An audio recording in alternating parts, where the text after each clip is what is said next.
Hi, my friends. Come join me as I get ready today and hopefully give you a word of encouragement.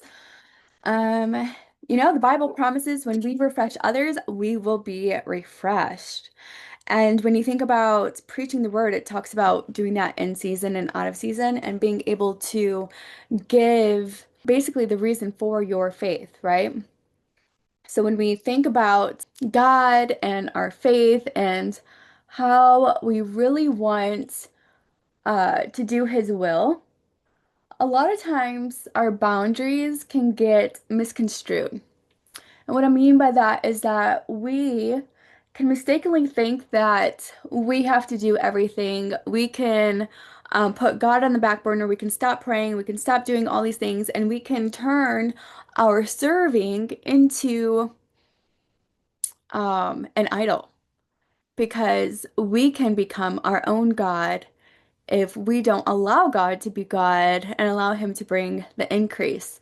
Remember, God doesn't want to share His glory with man. He wants us to know that He alone is God, right? And so we can mistakenly think, well, because He's given us a ministry to do, that we're the one that needs to make things happen. And that, my friends, is not true. That is a lie. Because sometimes we think that it matters about our performance. We can get caught in this thinking that our self-worth comes from serving. If you were growing up in childhood, your parents might have said, um, oh, if you do this for me, then I'll give you this, right? It could be like a reward in a sense. And so we can learn from childhood that to earn love by our performance. Like, okay. And so then we can take that into our relationship with God and thinking, well, I have to do this in order for Him to love me. But remember, God loves us unconditionally because He made us. And so don't allow the lie to make it sound like you have to put in so much work in order for things to happen. We are limited beings and we have limitations where we can't do it all. We are not God. Um, but we can love and serve God with a purity of our own hearts because it's our desire to serve Him, right? It's our desire to love Him. It's our desire for us to be obedient to Him.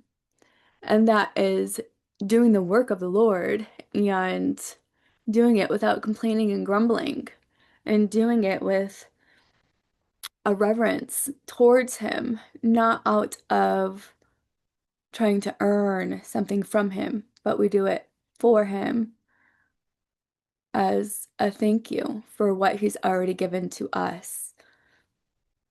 And so the enemy wants us to think that God has something better for us, that what he's already given us to do, that God is withholding something good from us because let's be honest, we can compare ourselves to others, we can see what others are doing, we can think that God, how come you're not giving me A, B, or C, or how come it's only this, or why isn't it like this, right? So we can get caught up in thinking that God is withholding something good from us, which makes us want to then strive and do things in our own will, in our own might, without really considering the ways of the Lord. So if you are struggling with your self-worth, with your identity in Him, with proper boundaries, remember to pray. God cares about our hearts. He has a strategy that He wants us to go about when we seek Him. We don't need to do it in our own strife, in our own way, in our own will, but we can trust Him that He already knows what to do for us and with us. We don't need to come up with it on our own, and we don't need to do things in our own flesh and might. Remember, He wants us to continue in the Spirit. And to do that, we have to consider His ways. We have to spend time with Him. We have to slow down. We don't have to say yes to everything. And we don't ever want to feel pressured by people. Everyone has an opinion, everyone has their own way of doing things. But what has God entrusted you with? And being faithful to Him, right? Then we can be faithful to people, but not allowing the fear of man, of what they might think, say, or do, get in the way of the entrustment that God's given us in order to serve Him with what He's already given us in our plates to do. Don't allow your self-worth to be dependent upon what others think or say. And if you're married, you want to do things with your spouse. You guys both need to be on the same page, just like when you have a family and with children, right? Like if the foundation between husband and wife is not steadfast on a firm foundation, then there's going to be cracks in it. Um, and then you can waver between what is true, what is right, and um, ministry. It can ruin relationships if the communication's not there and if you both aren't on the same page. So allowing yourself to communicate what's on our schedule, what can we do, what can we not do? How can we honor each other? How can we love and serve each other first? Because husband and wife is the first ministry and then the family.